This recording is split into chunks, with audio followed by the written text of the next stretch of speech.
Selamat datang Teh Nadia Febriandini, Magister Sosiologi Universitas Indonesia. Ya. Apa kabar Teh Nadia? Alhamdulillah baik. Alhamdulillah. Jadi Teh, kita akan sedikit ngobrol-ngobrol.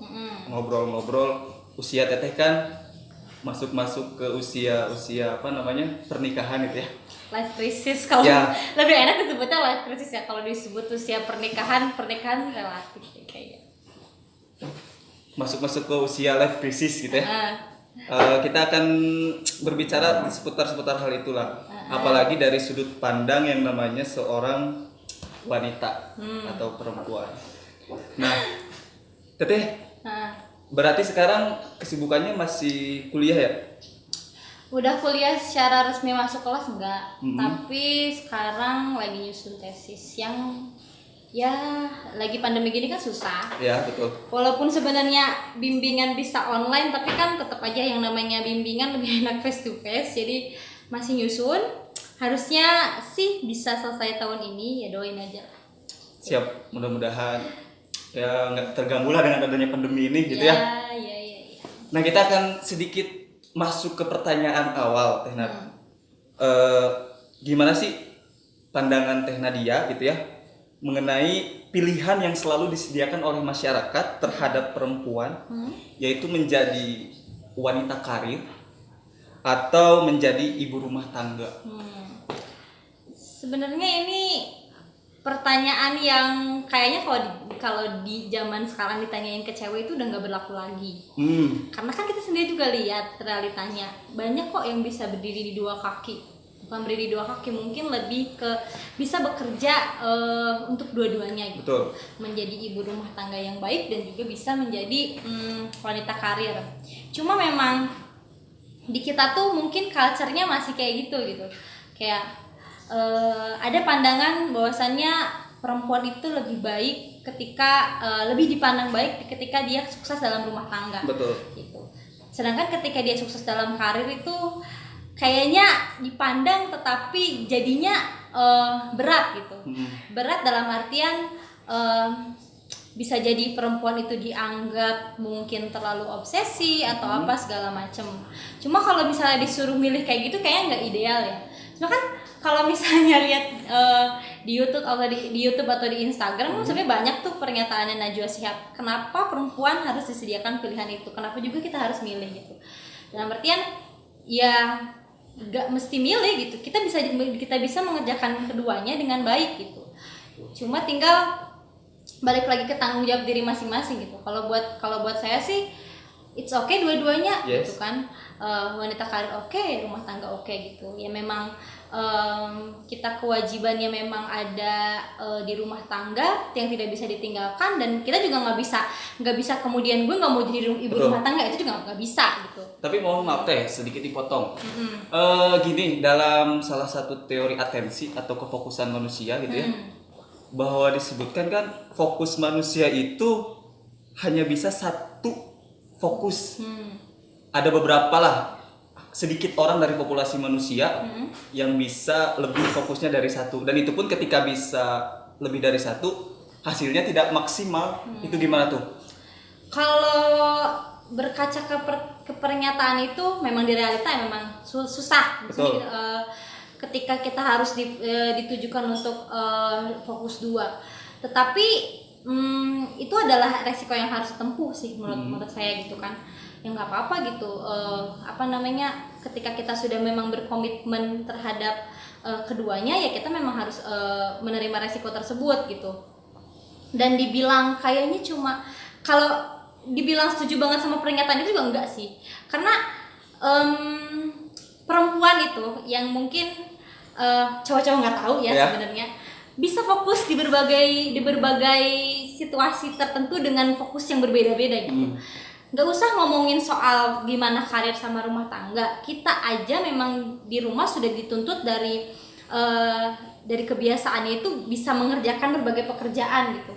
Yang justru saya mempertanyakannya pernyataan tersebut lebih ke laki-laki. Kalau misalnya dari laki-laki kayaknya mungkin berlaku ya. Kalau dari kacamatanya saya, memang laki-laki kayaknya kalau disuruh dua fokus gak bisa. Kalau perempuan bisa. Tapi bisa. At least gini ya. Tapi enggak deh. Tadi dulu nih. Ya, kita nih lagi contoh kecil aja ya, ngurus anak bisa sambil nyetrika. Betul. Nah, nyuapin anak bisa sambil jualan. Ataupun misalnya lagi kerja bisa juga sambil nyiapin untuk kebutuhan di rumah gitu kan. Jadi kalau dianggap perempuan gak bisa fokus di dua fokus tuh kayaknya tuh itu pernyataan yang agak-agak keliru. Tapi ketika memang kalau misalnya tadi dibalik ada pernyataan hasilnya ketika memang bisa ada tidak maksimal, memang itu resikonya gitu. Pasti memang ada yang kurang, yang namanya manusia kan gak bisa perfect kan ya gitu. Betul. Tapi memang kalau kata ibu saya tuh setiap pilihan kita kan ada resikonya, termasuk juga apa yang kita pilih sebagai perempuan, dan kita juga harus siap resikonya gitu. Jadi tapi sebagai tugas kita sebagai perempuan, khususnya sebagai ibu rumah tangga dan wanita karir, adalah bagaimana meminimalisir resiko yang ada gitu. Terus sekarang kan kita bisa dong gampang gitu kan, misalnya ketika misalnya anak tidak bisa kita 24 jam kan, ya bisa kita bisa panggil neni alias babysitter. Ataupun sebenarnya sih kalau dari didikan orang tua saya itu adalah ketika anaknya sudah cukup umur untuk masuk pesantren, lebih baik dipesantrenkan. Bukan berarti kita nggak sayang atau nggak mau ngurus anak-anak kan, tapi kan ada cara yang bisa kita kerjakan atau kita pilih untuk bagaimana kedua pekerjaan kita ini bisa sukses gitu. Kayak gitu sih. Dan perempuan pun bukan berarti ya, maksudnya gini, bukan berarti saya juga jadi perempuan tidak merasa butuh laki-laki ataupun egois, tapi kita tetap gitu kerjasama dengan laki-laki ataupun misalnya dengan pihak yang lain gitu. Bukan berarti ketika kita misalnya sudah merasa kita mampu untuk mengerjakan dua-duanya, kita jadi menafikan bantuan dari orang lain ataupun merasa diri menjadi paling mampu ataupun paling egois gitu. Itu kan memang sebetulnya pada dasarnya antara laki-laki dan perempuan itu untuk ya kefokusan itu sendiri sama saja gitu ya Teh. Dalam artian ada saat yang namanya manusia mungkin ya, ketika dihadapkan terhadap dua tanggung jawab dalam satu waktu, itu pasti tidak akan maksimal hasilnya. Tapi kalau saya pribadi nih Teh, ya saya juga bukan tipe orang yang membatasi daya dari perempuan itu sendiri. Ya kalau saya pribadi sih nanti kalau berumah tangga, kalau punya istri, ya akan membebaskan, dalam artian membebaskan. Ya kita berdiskusi terlebih dahulu. Ini saya pernah nulis Teh. Coba bacain ya. Boleh. Terhadap ya calon-calon perempuan yang akan menjadi pendamping hidup. Aduh, catet tuh ya perempuan-perempuan. Di sini pernah nulis, saya akan mengizinkan kamu calon pendamping berdaya terhadap apa yang kamu akan lakukan. Saya tidak akan membandingkan dan memberikan dua pilihan, kamu menjadi wanita karir atau menjadi ibu rumah tangga.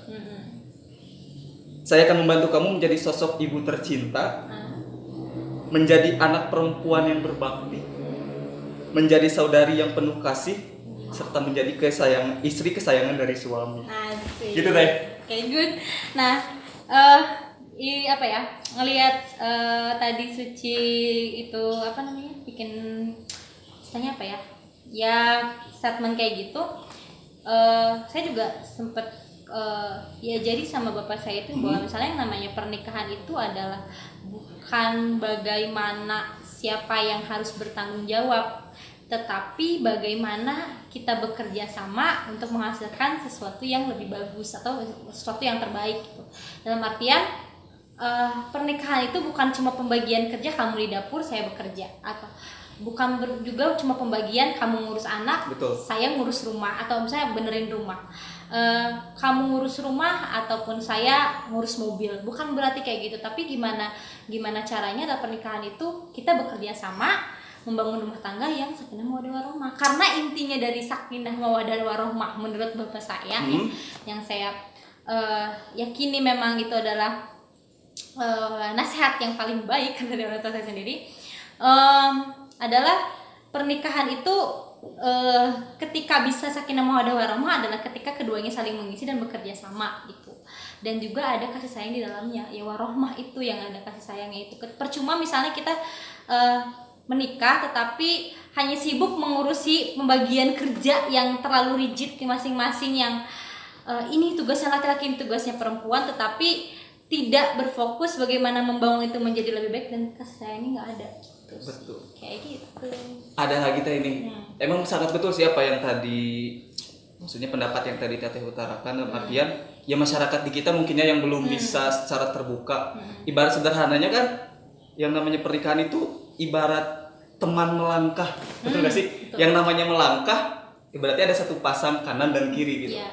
Kalau sudah dispesifikasi ibaratnya laki-laki melakukan A, perempuan melakukan B, itu berarti kan melangkahnya nggak dinamis. Sedangkan kalau kita ya berdiskusi, yang namanya partner, saling berkomunikasi, yang namanya melangkah kan kadang kaki kanan di depan, kaki kiri di belakang, kaki kiri di depan, kaki kanan di belakang, hal seperti itulah. Tapi kan gini teh, di masyarakat Indonesia sendiri khususnya masih menganggap dalam tanda kutip bahwa ya kita nggak tidak perlu menutup mata lah.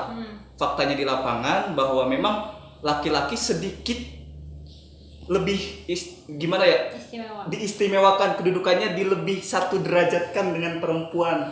Nah itu gimana pandangan dari Teh Nadia sendiri? Nah yang harus dipahami juga adalah tadi benar kata Suci, bahwasannya nggak selalu mesti berbarengan itu dua-duanya maju, aliasnya kaki kanan misal ya kedua kakinya itu maju, tapi ada kalanya di depan dan di belakang. Betul. Nah yang harus dipahami juga adalah memang bentuk dari sistem kekeluargaan kita yang memang sangat patriarki kan. Kalau di Indonesia itu ada yang matrilinear, kayak di Padang pun sebenarnya kalau kita teliti lebih jauh tetap aja berpihaknya terhadap laki-laki. Kalau misalnya kacamata kerasnya ya, kalau saya bawakan kalau Teteh sih nggak, buat Teteh adalah itu adalah hal yang wajar.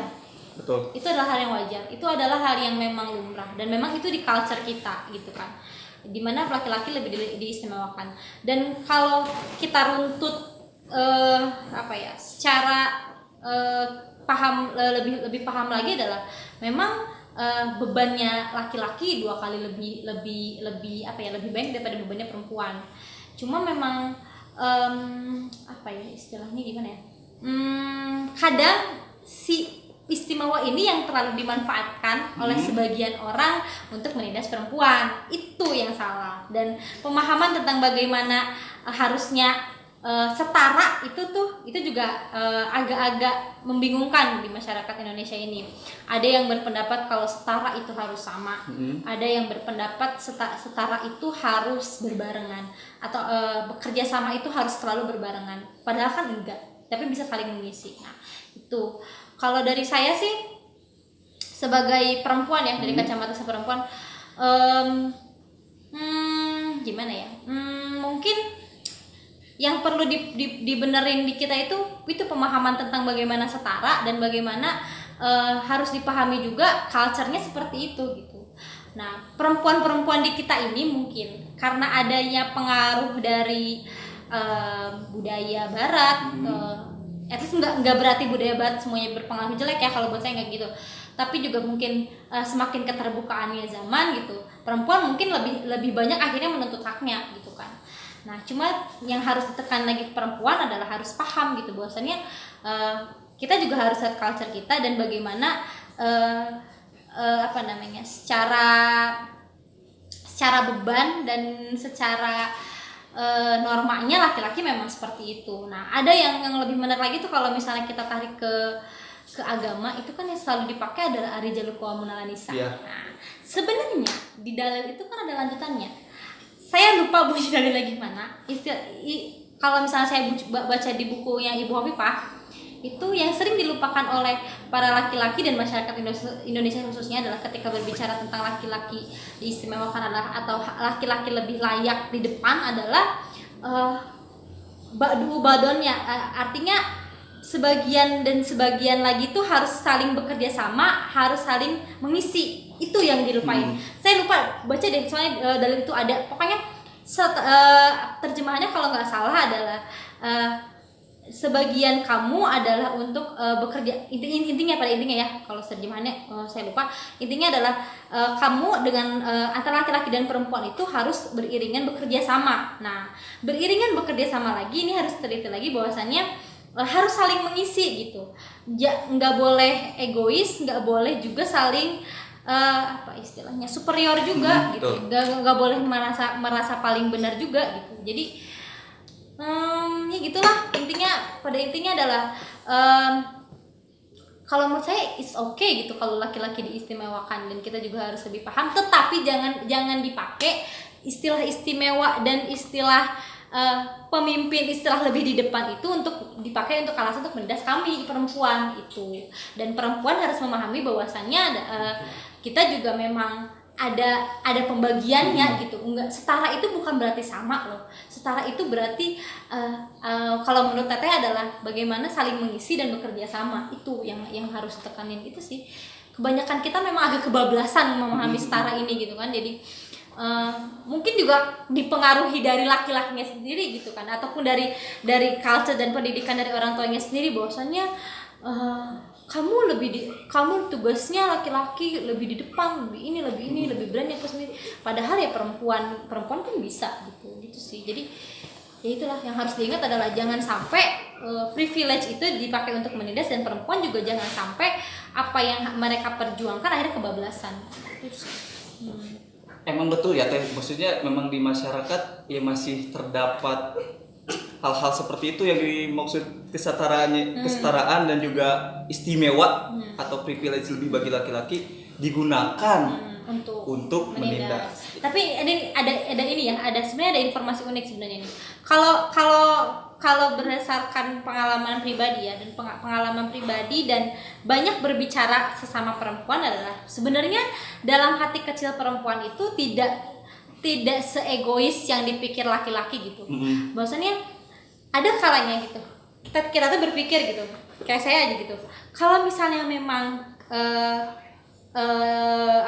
kita gitu ketika sama terus menikah terus ketika kita disuruh memilih, ataupun misalnya ketika kita punya pilihan yang lebih baik menjadi ibu rumah tangga, kita mau jadi ibu rumah tangga gitu. Tetapi ketika tidak ada pilihan dan kita memang punya keinginan yang harus disalurkan, ya memang kita harus menjalin dua-duanya. Itu yang kadang laki juga nggak tahu kan, kadang kita tuh sebenarnya rela gitu, misalnya rela dalam artian rela untuk, bukan rela untuk ditindas, tetapi juga rela untuk bekerja sama dan diatur ataupun dipimpin sebenarnya gitu.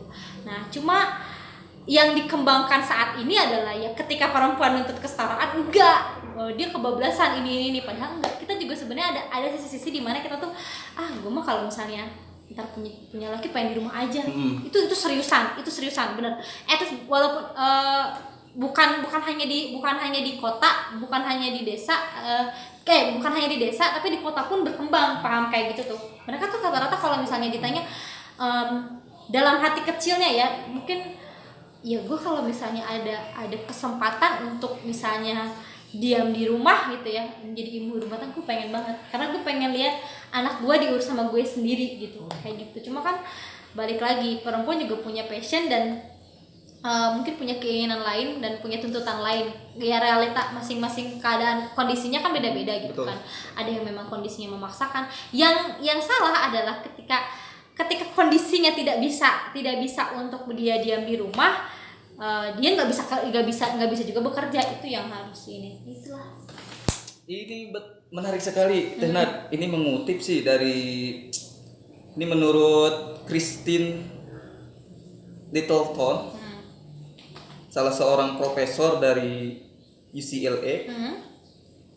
Dia mengatakan bahwa kesalahpahaman tentang kesetaraan gender berasal dari mathematical fallacy atau kesalahan matematikal, bahwa setara berarti nilai yang sama. Nah, itu. Sebenarnya kan tadi yang udah tadi Teh Nadia jelaskan itu ya, bahwa setara itu bukan berarti value-nya sama. Tetapi ada suatu komunikasi, adanya suatu keseimbangan antara laki-laki dan perempuan. Tetapi balik lagi Teh Nad, tetap bahwa di Indonesia gitu ya, itu isu-isu tentang keperempuanan atau yang lebih mungkin berkembang adanya suatu kaum feminisme itu masih seakan-akan bahwa antara feminisme dan juga sering dibenturkan dengan agama itu sering kali berbenturan di Indonesia itu. Mungkin tadi kalau kata Teh Nadia ya ada perbedaan culture di Indonesia dengan dari feminisme aslinya yaitu dari barat. Itu gimana sih Teh Nad memandang hal itu? Apa aja sih isu-isu mendesak bagi perempuan dan feminis di Indonesia saat ini itu? Kalau lihat di Indonesia itu sebenarnya kalau ngomongin setara, menurut aku sih udah nggak terlalu ini ya, kayaknya udah nggak, bukan, mungkin ada di sebagian perempuan atau di sebagian kelompok perempuan yang masih ngomongin tentang setara ya, kadang setaranya kebablasan, kadang setaranya memang bener setara gitu. Nah tapi yang kayaknya kalau isu di Indonesia tuh udah bukan ke situ. Kalau menurutku ya, yang kayaknya yang lebih diperdebatkan adalah tentang apa ya istilahnya tuh, perempuan sebagai objek gitu, yang akhirnya memang agak dibenturkan dengan agama ya. Kalau bicara lagi soal feminis dari barat ya, dan diakui sama berbagai ilmuwan pun memang, kalau feminis itu ketika masuk ke culture yang beda itu kan beda. Iya, betul. Nggak akan bisa dipaksain. Yang kita harus pahami juga adalah antara feminis dengan gender itu sebenarnya kajiannya mirip-mirip tapi beda. Kalau saya dipesanin sama dosen saya itu ada yang terhormat Balugina, ya semoga sehat-sehat aja. Amin. Jadi dia tuh bilang, kamu tuh kalau ketika ngebahas feminis dan gender itu di sosiologi ya, mungkin di keilmuan lain bisa jadi beda, tapi kalau ini saya berpatokan ilmu yang saya pelajari. Kamu ketika belajar ngomongin gender dan feminis, kamu harus jelas standing point-nya di mana. Yang namanya gender adalah bagaimana ngomongin behave atau kebiasaan, karakter, culture yang dipengaruhi juga oleh politik, ekonomi dan sebagainya, yang berbicara tentang bagaimana pendistribusian kekuasaan, pendistribusian pekerjaan, pembagian kerja gitu. Tetapi apa yang dituntut ama feminis itu beda gitu. Nah, feminis sendiri juga asalnya memang dari kajian gender. Gender asal kajiannya dari keluarga. Betul. Nah, tentang bagaimana kalau kita di sosiologi belajarnya tentang social stratification, struktural fungsional, tentang bagaimana satu sistem itu satu struktur itu terdiri dari berbagai fungsi yang harus mengerjakan fungsinya fungsinya dengan baik. Ketika tidak ada yang tidak berfungsi, maka akan terjadi disfungsi sosial. Nah, dan kemudian berkembang kajiannya di keluarga menjadi pembagian kerja yang memang terlihat di culture baik di barat baik di timur ya, menurutku adalah tentang perempuan dapur, laki-laki kantor. Nah, itu yang kemudian didobrak oleh para aktivis dan juga para ilmuwan yang bahwasannya nggak seperti itu gitu, karena yang namanya gender adalah tentang yang namanya perempuan dan laki-laki adalah semuanya bisa dikerjakan dengan sama dengan sama haknya gitu. Nah, dan ketika bicara gender juga culture-nya bisa jadi terbalik gitu. Laki-laki bisa jadi di dapur, perempuan bisa jadi di kantor. Nah, kalau bicara feminis nggak begitu. Kalau bicara feminis yang dituntut adalah patriarki. Sebenarnya feminisme sendiri adalah karena adanya konflik di teori gender sendiri itu gitu. Jadi ada beberapa, kalau saya jelasin panjang banget. Intinya sih yang dituntut oleh feminis adalah berawal dari hak perempuan. Awalnya itu kalau misalnya ini cemen sih, kalau adalah hal yang bukan cemen. Mungkin sekarang kesannya jadi cemen. Ini bahasaku aja ya. Mungkin salah bisa enggak bahasanya. Adalah tentang mereka tuh bisa milih loh. Nah, gara-garanya kan dulu di barat tuh perempuan tuh nggak bisa milih atau memungut suara untuk parlemennya. Nah, yang dituntut awal oleh feminis adalah itu, yang kemudian berkembang lagi ke sistem patriarkinya, di mana kayaknya tuh rigid banget sih, kayaknya cowok emang harus kayak begitu, kayaknya cewek emang harus kayak begini, kayaknya enggak deh, perempuan juga bisa begini. Nah, yang dituntut adalah itu. Sedangkan kan sistem kekerabatan dan keluargaan di masing-masing daerah atau masing-masing negara adalah berbeda gitu. Nah, si feminis ini kan memang benar yang diinginkannya adalah tidak adanya patriarki. Alias ya pembagian kerjanya jelas lah, pokoknya perempuan harusnya begini, laki-laki juga bisa begini, jadi semuanya bisa kebagian.